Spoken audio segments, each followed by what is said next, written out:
Okay, today is a bit of a dog's breakfast, or like my dad's, special casserole night. Special casserole. Usually while we were waiting for the next paycheck. Not all of these stories can get their own video, but I want to let you know what's going on. Yesterday I spoke to a group of about 50 senior citizens. Some were very interested, and others looked a little doubtful, but all were polite, and all now have my email. I also offered to take them up to Mount Zhao and show them around the outer and third ring bottom defenses if they want to organize a field trip. We'll see. Last Friday, I went to a kindergarten, not the strawberry kindergarten, another one, and made a presentation to the 5-year-olds, the 5-year-old class, about the Hibagon and our lost castle. Sort of a motivational speech about all of the wonder there is in the world and even right in our backyards. How much of the world we still don't know, how many mysteries there are, nobody knows, and how anyone at all, little children, the housebound, the bedridden, anyone can help. My children help me. All of you are as good as housebound or bedridden since you're not here, but you help me. And I asked the kids to invite their mummies and daddies to help. I gave them all my email address, so maybe someone's grandma or grandpa might have a story or a tip. We never know. Anyway, they were beautiful kids, very excited, and I don't think one of them had ever heard of the Hibagon. Interesting. Now, some of the kids and some of the seniors were more interested in the Hibagon, and others were more interested in the castle. So, anyway, between the two groups, that's about 100 people. Add the kids' parents, that's 100 more. And now I'm just hoping and waiting for ripples to ripple through their friends and families. The principal who invited me to the kindergarten bought 2 copies of my book and is going to give one to a friend of hers at one of the local universities. Now, this friend is not in a relevant field, but maybe she has friends who are, so another lead. Speaking of universities, here's a letter from an academic friend of mine. A personal friend, long-time personal friend. Again, he's not in a relevant field, but he put me in touch with his primatologist friend, and the primatologist agreed to look at our dead Hibagon photos. Hibagon, Japanese Bigfoot. And he confirmed that it is a real dead animal, not a Photoshop.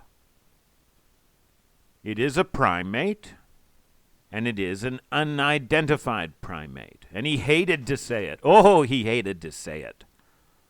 I get it. But he said it. He's an honest man.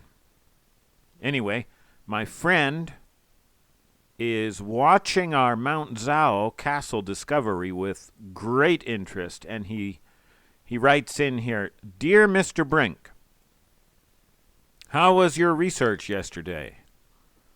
Local historians have studied historical documents as their primary object of research. This is called bad positivism. How true. I think your method of substantiating hypotheses based on fieldwork that references previous research and looks at the entire topography is very important. Well, that was a slap on the back. That was very kind and very encouraging, so thank you, my friend. This same man wants to come and see the castle, and we're trying to schedule that now. Elder daughter research clerk found a new account of the Mitsugi stone axe Hibagon sighting. And this account gives us more information, more details, and it's going to raise some hairs on your neck, arms, all over. Raise hairs all over on a hairy, beastly foreigner like me. It forces the Hibagon narrative really hard into our missing person narrative. I've been putting off the missing people because it's kind of dark and sad. And also because this lost castle sort of jumped the line, jumped the queue. I've also been putting off telling you or showing you what they've been doing to our Megalith because that's depressing. So I've been stretching out, the search at the bottom of the mountain, which is good. That's turned out well. That led to our finding out the outer defenses and all of this other weird stuff.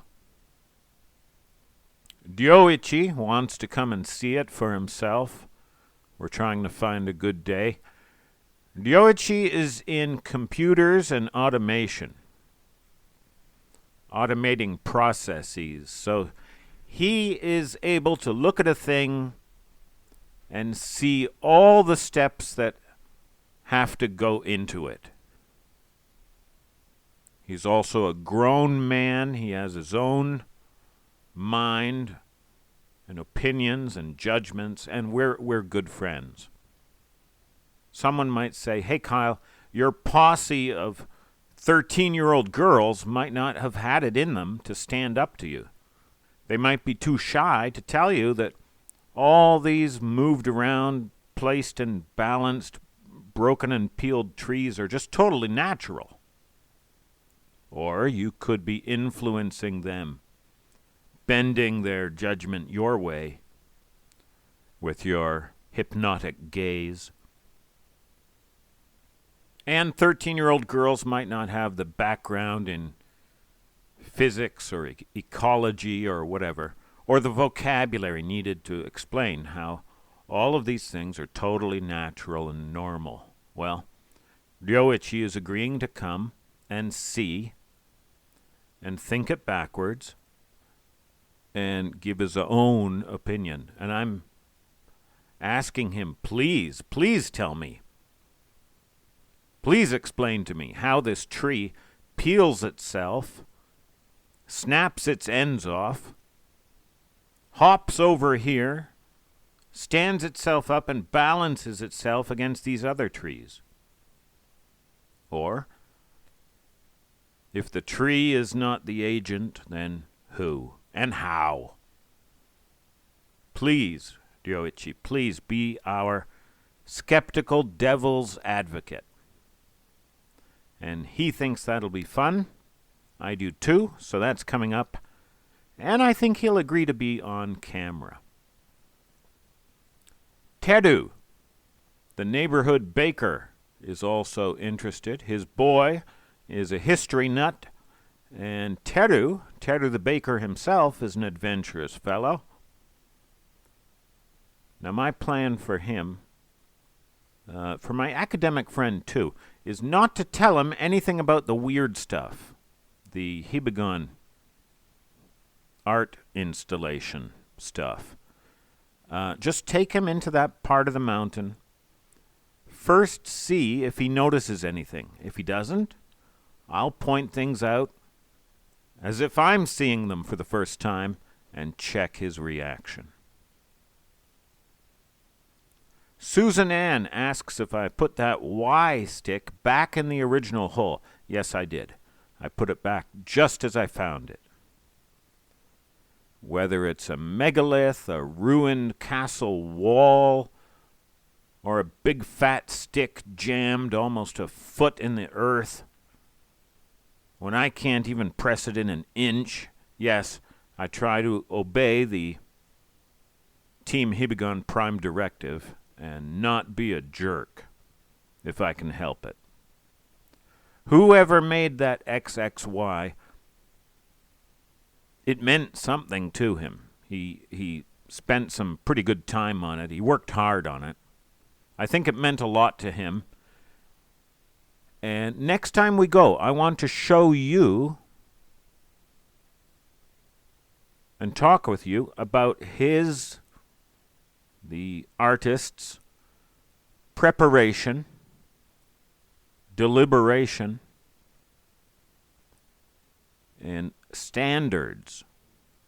I think we can see and infer some of this and something of his character. Interesting. I do wish I'd kept this stick because I could have plausibly interpreted it as a present. A present or a death threat. or both. David says most of these signs look quite old, and I have to think about that. I'm of two minds on that. I have to go back and look closer. I have to keep going back there at intervals and see what, if anything, changes. If anything does change, the type of change suggesting activity, then we have a real good place to set up a trail cam. Mount Heba is calling. It's calling me. I want to go. I'm itching to go. The winter roads are all opened up.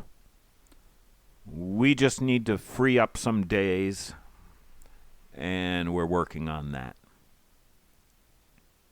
Okay, upcoming stories in no special order. The weird Mount Zhao event of 1890. It might be nothing. Might be something. Going on up to the second ring and exploring more up there, especially around that gate foundation. Storming that tiger mouth. And that's when I'll show you what they're doing to our megalith. I'll show, not tell. Stone Axe Hibagon, more on him. Going back to the Outer Defenses / Hibagon Art Gallery with Ryoichi. Going back with Teru the Baker. Going back with my academic friend. 3 more featured Hibagon eyewitnesses. Castle strategies and tactics. I've been thinking a lot about this. How would I deploy my men? How would I arm them? What instructions would I give them?